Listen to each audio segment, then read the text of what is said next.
الحمد لله وكفى وسلام على عباده الذين اصطفى أما بعد فقد قال الله تبارك وتعالى في القرآن المجيد والفرقان الحميد فأعوذ بالله من الشيطان الرجيم بسم الله الرحمن الرحيم وذكر فإن الذكرى تنفع المؤمنين وقد ورد في الحديث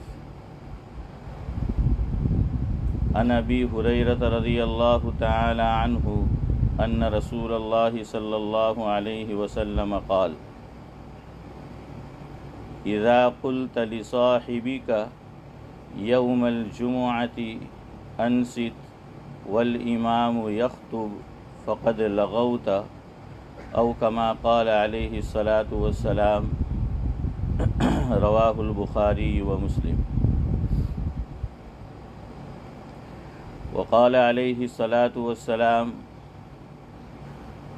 الایمان بضع وسبعون شعبہ فافضلها قول لا الہ الا اللہ واماطۃ الاذى عن الطریق او کما قال علیہ الصلاة والسلام.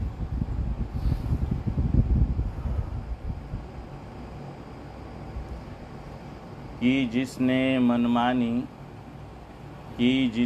منمانی بات خدا کی نہیں مانی، کہ جس نے منمانی بات خدا کی نہیں مانی ہے یہ اس بات کی علامت کہ نہایت کمزور ہے قوت ایمانی. خدا ہمیں ایسا ایمان دے جو حکم خدا پہ جان دے اور نفس و شیطان کی چال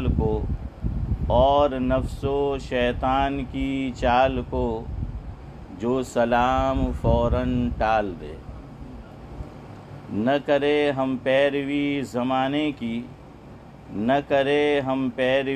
زمانے کی بلا وجہ بات کو گمانے کی. کرے ہر عمل میں ہم کوشش راہ سنت کو اپنانے کی. آمین. بزرگان محترم،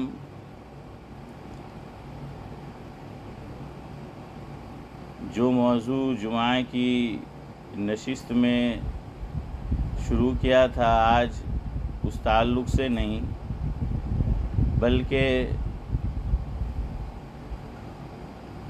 ہم جو اوپر ابھی نماز پڑھ رہے ہیں تو خاص طور سے جن دو باتوں کی طرف توجہ دینے کی مجھے اور آپ کو ضرورت ہے.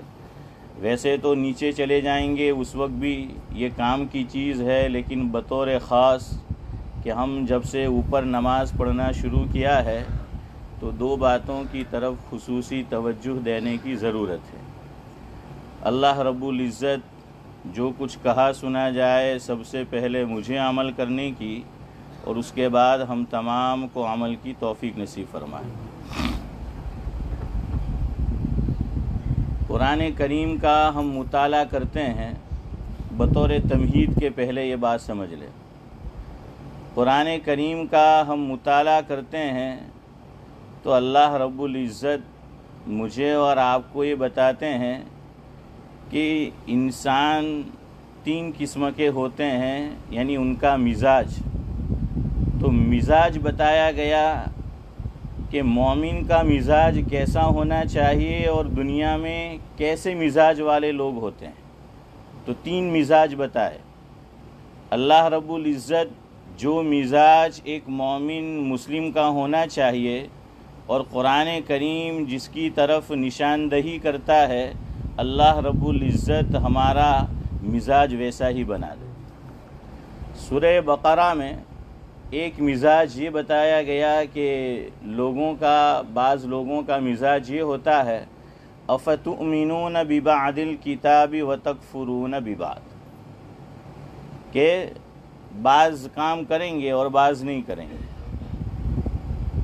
یعنی میرے دل کو لگتی ہے بات، میرے جی کو لگتی ہے، میرے فائدے کی ہے تو میں کروں گا، ورنہ میں اسے نظر انداز کرنے کی کوشش کروں گا۔ ایک یہ مزاج ہوتا ہے کہ افتؤمنون ببعض الکتاب وتکفرون ببعض۔ دوسرا مزاج قرآن کریم نے یہ بیان کیا کہ کچھ لوگوں کا مزاج یہ ہوتا ہے کہ سمعنا وعصینا، سمعنا وعصینا، کہ ہم نے دین کی باتوں کو سنا اور یہ کہ اس کو ریجیکٹ کر دیا، اس کو نہیں مانیں گے، اس کا الٹ کریں گے، اس کا خلاف کریں گے۔ اللہ رب العزت آگے فرماتے ہیں کہ کاش کہ ایسا نہ ہوتا کہ سمعنا وعصینا، بلکہ ولو انہم قالوا سمعنا واطعنا واسمع وانظرنا۔ یہ جو دوسرا فرمایا واسمع وانظرنا، یہ اشارہ ہے۔ سورہ بقرہ میں قرآن کریم ایک مقام پر فرماتا ہے کہ یا ایھا الذین آمنوا لا تقولوا راعنا وقولوا انظرنا واسمعوا۔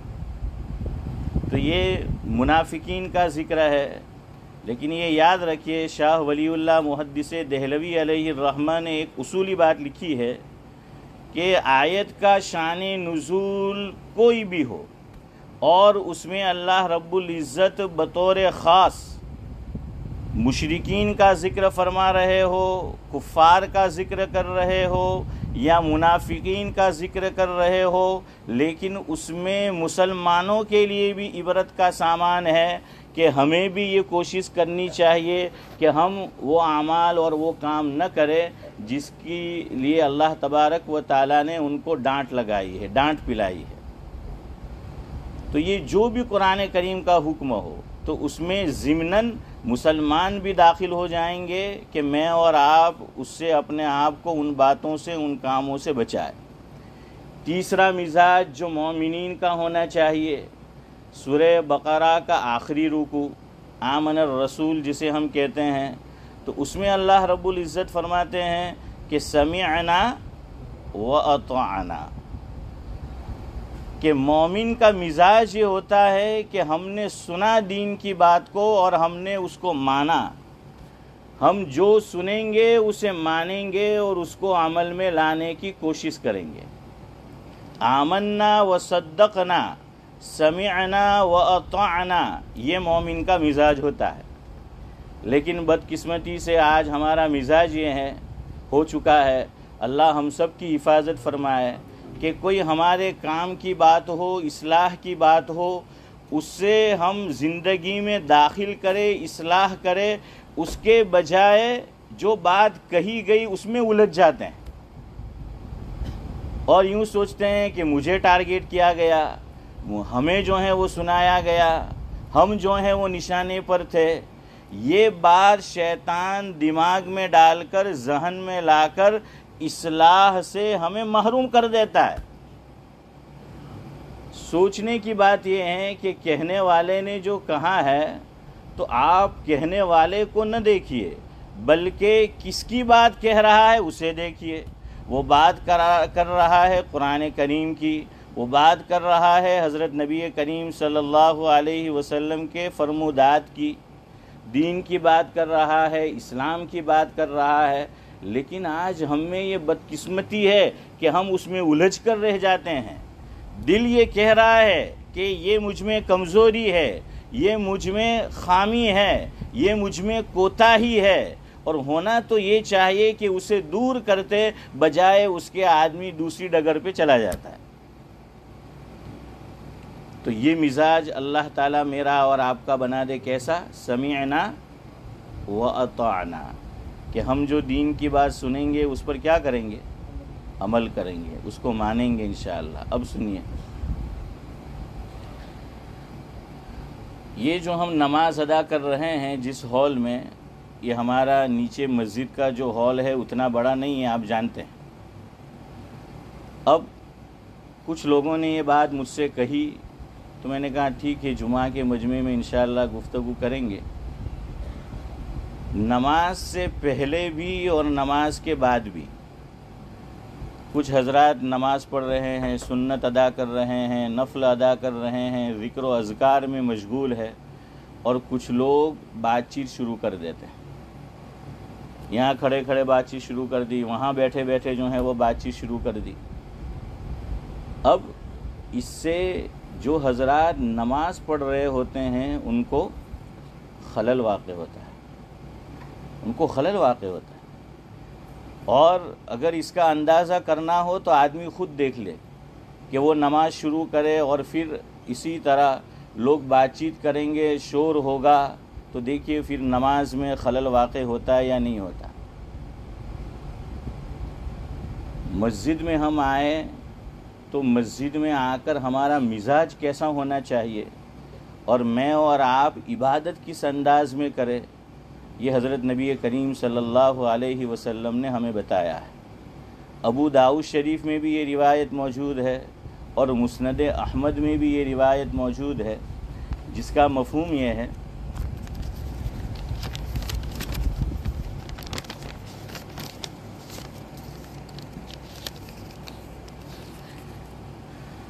کہ ایک مرتبہ حضرت نبی کریم صلی اللہ علیہ وسلم نماز کے لیے مسجد میں تشریف لائے۔ جو لوگ پہلے سے مسجد میں موجود تھے، کچھ لوگ نماز پڑھ رہے تھے، نماز میں مشغول تھے، اور کچھ لوگ قرآن کریم کی تلاوت میں مشغول تھے، اور قرآن کریم کی تلاوت جہرن کر رہے تھے۔ اس پہ ذرا دھیان دینا، کیسے کر رہے تھے؟ جہرن۔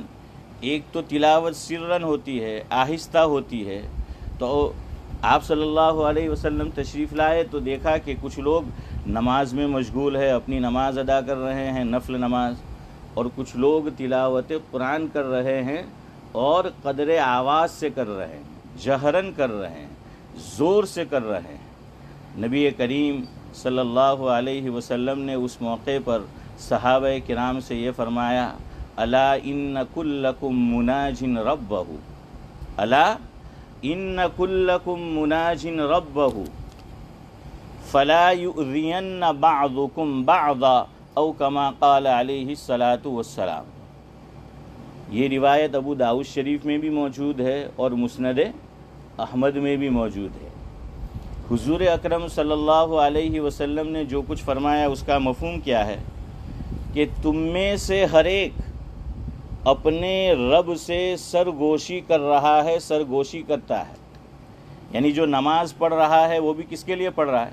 اللہ تعالیٰ کے لیے پڑھ رہا ہے، اور نمازی بھی سرگوشی کس سے کرتا ہے؟ اللہ رب العزت سے کرتا ہے۔ اور تلاوت قرآن جو لوگ کر رہے تھے وہ بھی اللہ تبارک و تعالیٰ کے لیے کر رہے تھے، اللہ تعالیٰ سے سرگوشی کر رہے تھے۔ تو حضور نے فرمایا دونوں کا مقصد ایک ہے، دونوں کا مطمع نظر ایک ہے کہ الا ان کلکم مناج ربہ، کہ تم اپنے رب سے سرگوشی کر رہے ہو، مناجات کر رہے ہو، لیکن ایک اصولی بات بتائی، فلا یؤذین بعضکم بعضا، کہ جب تم مسجد میں آ کر عبادت کرو تو اس طرح کرو کہ ایک دوسرے کو تکلیف نہ پہنچے۔ کیسے کرو؟ ایک دوسرے کو تکلیف نہ پہنچے۔ دیکھیے دنیاوی عمل نہیں ہو رہا، صحابہ کرام عام دنیاوی بات چیت نہیں کر رہے تھے۔ خود روایت میں موجود ہے کچھ صحابہ کیا کر رہے تھے، بولو ہیں؟ ارے یار رمضان کا مہینہ تھوڑی چل رہا ہے، آپ روزے سے تھوڑی ہے، اور زور تو مجھے پڑ رہا ہے، آپ کو تھوڑی پڑ رہا ہے۔ کیا کر رہے تھے؟ کچھ نماز پڑھ رہے تھے اور کچھ قرآن کریم کی تلاوت کر رہے تھے۔ علماء نے اس حدیث کے ضمن میں یہ لکھا تشریح کرتے ہوئے کہ مسلمان مسجد میں آئے تو عبادت اس طرح کرے کہ اپنی عبادت سے دوسرے کی عبادت میں خلل واقع نہ ہو۔ اور حضور نے یہاں قرآن کریم کی تلاوت کرنے والوں سے یہ بیان کیا کہ تم زور سے قرآن کریم کی تلاوت مسجد میں نہ کرو اس وقت جب کہ دوسرے لوگ مسجد میں موجود ہو اور وہ اپنی عبادت میں مشغول ہو۔ خود حضور نے منع فرمایا کہ قرآن کریم کی تلاوت مسجد میں کیسے کرو؟ آہستہ کرو۔ دیکھیے بعض لوگ اس کا بھی خیال نہیں کرتے، کہ لوگ اپنی عبادت میں مسجد میں مشغول ہے، وہ چاہے کونے میں بیٹھے ہیں لیکن زور زور سے کیا کریں گے؟ قرآن کریم کی تلاوت کریں گے اور اس سے خلل واقع ہوتا ہے۔ ایک تو ہمارے یہاں رمضان المبارک میں جو معمول ہے وہ الگ چیز ہے، وہ لوگ پیسیج میں ہوتے ہیں اور اندر میں جو عبادات کر رہے ہیں ان کو خلل واقع نہیں ہوتا، چونکہ وہ بیان چل رہا ہوتا ہے، وہ بیان جو ہے وہ چل رہا ہے، سن رہے ہیں، اور وہاں پر کیا ہے؟ قرآن کریم کی تلاوت ہو رہی ہے، لیکن اس انداز میں ہوتی ہے کہ اللہ کا شکر ہے کہ وہ خلل واقع نہیں ہوتا۔ تو یہ کوئی دنیاوی بات چیت نہیں ہو رہی ہے، نیکی کا کام ہو رہا ہے، عبادت ہو رہی ہے، لیکن حضور نے ایک اصول بتایا۔ اب دیکھیے ہم لوگ تو مسجد میں آ کر بات چیت کرتے ہیں اور بات چیت سے لوگوں کے اعمال میں خلل واقع ہوتا ہے، ان کی عبادات میں خلل واقع ہوتا ہے۔ ہاں کبھی آدمی کو کسی چیز کی ضرورت ہوتی ہے اور فوری طور پر بات کرنی پڑ جاتی ہے، ٹھیک ہے، آہستہ سے آدمی کیا کر لے، کچھ کام ہے تو بات چیت کر لے، لیکن کچھ کام نہیں ہے۔ دیکھیے حضور اکرم صلی اللہ علیہ وسلم نے شریعت کا حسن آپ دیکھیے کہ جو چیزیں وہاں تک پہنچا سکتی ہے اسی سے منع کر دیا، کہ آدمی وہاں تک پہنچے ہی نہیں، اس سے منع کر دیا گیا۔ یہ احتمال تھا کہ جمعہ کے دن لوگ زیادہ ہوتے ہیں تو بات چیت کریں گے، تو یہ حدیث پاک میں خود موجود ہے کہ جیسے ہم لوگ بیٹھتے ہیں، صبح مشورہ ہوتا ہے ہمارے دعوت و تبلیغ کے ساتھیوں کا، تو کیسے بیٹھے ہوتے ہیں اشرف بھائی؟ سب مل جل کر گول دائرے میں بن کر بیٹھے ہوتے ہیں۔ آپ صلی اللہ علیہ وسلم نے اس طرح مسجد میں بیٹھنے سے منع فرما دیا، کیونکہ اس طرح سے بیٹھیں گے لوگ آمنے سامنے ہیں، ایک دوسرے کے ساتھ بات چیت کرنا شروع ہو جائیں گے۔ اس سے منع کیا گیا کہ جمعہ کے دن اس طرح جو ہے وہ نہ بیٹھا جائے۔ تو بھائی اس کا خیال کرو کہ لوگ عبادات میں مشغول ہے، اور کھڑے ہی نہ رہے آدمی، اللہ کے گھر میں آیا ہے، اس کو غنیمت سمجھے، کہ غنیمت سمجھ زندگی کی بہار، غنیمت سمجھ زندگی کی بہار، کہ یہاں آنا نہ ہوگا بار بار۔ اور حدیث پاک میں اللہ کے نبی صلی اللہ علیہ وسلم نے فرمایا، جس کا مفہوم یہ ہے کہ جنتی جنت میں چلے جائیں گے، اس کے بعد سب سے زیادہ افسوس اگر انہیں کسی بات کا ہوگا تو وہ اس وقت کا ہوگا کہ دنیا کے اندر ہم نے قیمتی وقت اور گھڑیاں یہ غفلت میں کیوں گنوا دیا۔ حالانکہ وہ جنت میں، دوزخ میں نہیں، حضور نے فرمایا وہ جنت میں ہے، مفہوم ہے، لیکن وہاں پہنچ کر بھی اسے افسوس ہوگا۔ اب موجودہ دور کا جو رہن سہن ہے، جو زندگی ہے، یہ جو میرے ہاتھ میں ہے، یہ تقریباً سبھی کے ہاتھوں میں ہوتا ہے۔ یہ ہمیں عبادات کہاں کرنے دیتا ہے؟ گھروں میں کہاں ہم عبادت کر سکتے ہیں؟ دکانوں میں کہاں ہم عبادت کر سکتے ہیں؟ باہر جا کر کہاں کر سکتے ہیں؟ یہ ایک موقع ہے جو اللہ تبارک و تعالی مجھے اور آپ کو عنایت فرماتے ہیں کہ ہم مسجد میں آئے تو اللہ کے بندوں آ کر صفوں میں بیٹھ جاؤ اور اس وقت کو غنیمت سمجھو۔ کہتے ہیں کہ وقت کیا ہے؟ وہ حیات ہے۔ حضرت امام شافعی رحمۃ اللہ علیہ کا ملفوظ ہے کہ وقت ہی حیات ہے، وقت ہی زندگی ہے، اور وقت سونے سے بھی زیادہ قیمتی ہے۔ تو اس لیے کوئی ضرورت ہے بات کرنا ہے، ٹھیک ہے، ورنہ اس طرح آ کر کھڑے نہ ہو کہ دوسرے لوگ آ کر کھڑے ہو جائے۔ ہمارے یہاں ایک کھڑا ہوگا تو پھر دوسرا آ کر کیا ہوگا؟ کھڑا ہوگا۔ وہی آ کر صف میں بیٹھا ہوگا تو وہ بھی پھر اس کو آ کر بیٹھنا پڑے گا۔ یہ میں آپ کو حدیث پاک سنا کر ریفرنس کے ساتھ آپ کو کہہ رہا ہوں، ہماری شریعت نے ہر چیز ہمیں جو ہے وہ بتائی ہے۔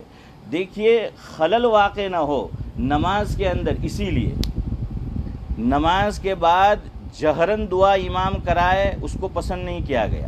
ہاں کوئی خاص موقع ہے کہ بھائی کوئی بیمار ہے، کسی کا انتقال ہو گیا ہے، اللہ نہ کرے مسلمان دنیا میں کہیں پر، یا انسانیت کیا ہے، کسی مصیبت کا شکار ہے، تو پھر وہ جہرن دعا کرنی پڑتی ہے، وہ اور چیز ہے۔ ورنہ اس کو پسند نہیں کیا گیا کہ آدمی اور امام فرض نماز کے بعد جہرن دعا کرے، زور سے دعا کرے، اس کو پسند نہیں کیا گیا۔ کیوں؟ اللہ تبارک و تعالیٰ تو سب کچھ جانتے ہیں، وہ علیم بذات الصدور ہے، آہستہ دعا کی اس کو بھی جانتے ہیں، بلکہ حضور نے خود وَإِذَا سَأَلَكَ عِبَادِي عَنِّي فَإِنِّي قَرِيب، اس کا آپ شان نزول جو ہیں وہ پڑھ لیجئے۔ اور دعا کے تعلق سے اللہ رب العزت نے فرمایا ادعوا ربکم تضرعا وخفیہ انہ لا یحب المعتدین. مفسرین نے معتدین میں اس کو بھی شمار کیا ہے کہ آدمی عادت بنا لے کہ فرض نماز کے بعد زور سے دعا کرے. زور سے دعا کرنے کو کیوں پسند نہیں کیا گیا؟ اس لیے کہ جو مسبوق ہے نماز با جماعت میں، مسبوق کا مطلب جن کی کیا گئی ہے، رکعت چھوٹ گئی ہے ایک یا اس سے زائد. اب یہاں پر امام صاحب زور سے دعا کرائیں گے تو مسبوق جو اپنی بقیہ نماز ادا کر رہا ہے اس کے اندر خلل واقع ہوگا. اللہ کے گھر میں بیٹھے ہو، بولو خلل واقع ہوتا ہے کہ نہیں ہوتا ہے؟ بات چیت کوئی کر رہا ہو یا امام زور سے جو ہے وہ دعا کرا رہا ہو. میں نے کہا کہ کوئی استثناء الگ چیز ہے، کوئی خاص موقع ہے. تو آپ سے میں دست بستہ یہ گزارش کرتا ہوں کہ بھئی یہ ہال بھی چھوٹا ہے اور اس کی وجہ سے لوگوں کی عبادات میں بھی خلل پڑتا ہے. تو بلا ضرورت جو ہیں وہ اپنے تا گجراتی میں کہ کنڈاڑو بنائینے بہوانو ہیں، تو اس طرح نہ بیٹھے اور کھڑے کھڑے بھی جو ہیں وہ بات چیت نہ شروع کر دے. اللہ ہمیں مسجد تک لایا ہے تو اس کام کو عبادات کے اندر گزارے. اس کی ویلیو اور قیمت مجھے اور آپ کو یہاں نہیں معلوم ہوگی، جب آخرت میں جائیں گے وہاں پر اس کی قیمت جو ہے وہ معلوم ہوگی. تو آج یہاں نیت کرو اور سب کے منہ سے انشاءاللہ آنا چاہیے. بھائی عمل کریں گے سب انشاءاللہ. اب دیکھیے تقریباً 100 کا مجمع ہوگا اور آواز 10 کی آئی ہے.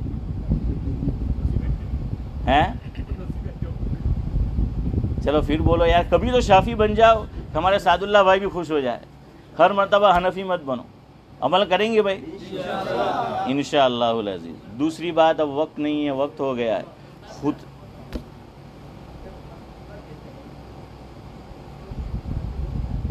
میں نے وہ حدیث حضرت وہی پڑھی خطبے والی، فقط لغوتا، وہی جو ہے کہنا تھا جی وہی بات، لیکن اب وقت نہیں ہے. عربی میں وہی کہنے جا رہا تھا. خطبہ ہو رہا ہو، میں نے وہی روایت پڑھی ہے اور حافظ ابن حجر عسقلانی علیہ الرحمہ نے بڑی ذمہ داری سے کہہ رہا ہوں، بخاری شریف کے عظیم شارح ہیں، انہوں نے اس روایت جو میں نے پڑھی اس کے ضمن میں لکھا ہے خطبے کے درمیان کوئی بات کرے گا تو ایک قول یہ ہے کہ اس کو جمعہ کا ثواب نہیں ظہر کی نماز کا ثواب ملا، اس کا جمعہ ہی ادا نہیں ہوا.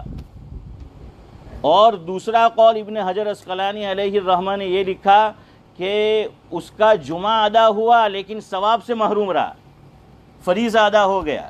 یہاں ایک بات یہ بھی یاد رکھے، جو لوگ کھڑے ہوتے ہیں کہ لوگوں کو صف میں بٹھائے، ان کے لیے بھی بات چیت کرنا درست نہیں ہے. یاد رکھو وہ بھی اس میں شامل ہے کہ وہ بھی اگر بٹھا رہے ہیں چپ چاپ اشارے سے جو ہے وہ کام لے، وہ بھی بات چیت نہ کرے.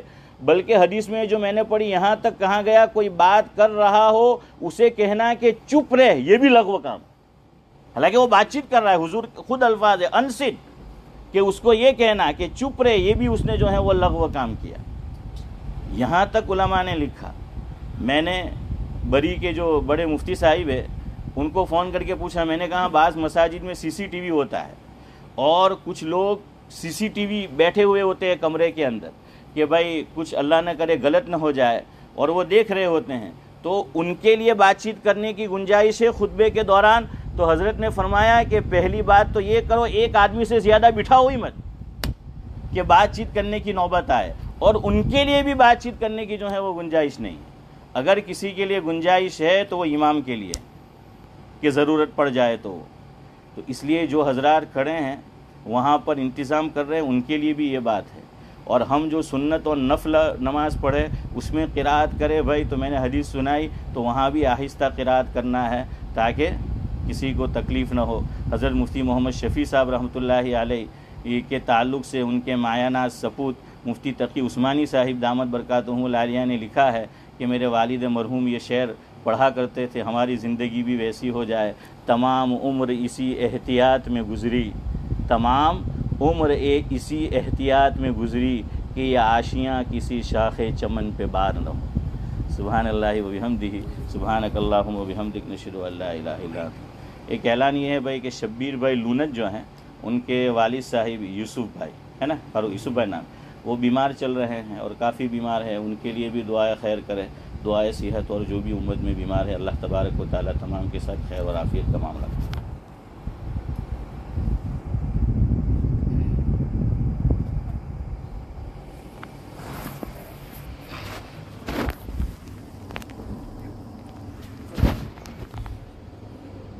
ことのけかなひげもろぐるかなひげ